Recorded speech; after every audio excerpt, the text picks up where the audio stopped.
Hi guys, good morning. Magkakape muna ako. Yellow.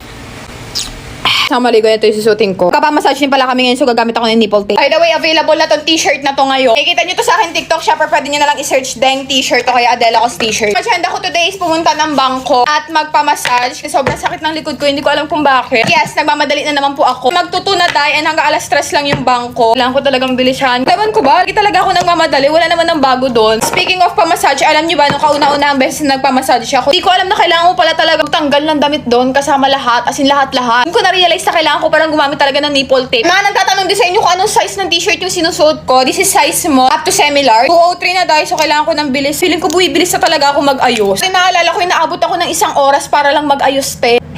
Nag-makeup dyan, i-try nyo tong gamitin pang blend ng concealer. Sobrang ganda niya. Eyelash curler, 212 na dahil. Kailangan namin umalis bago mag 2:30. For my perfume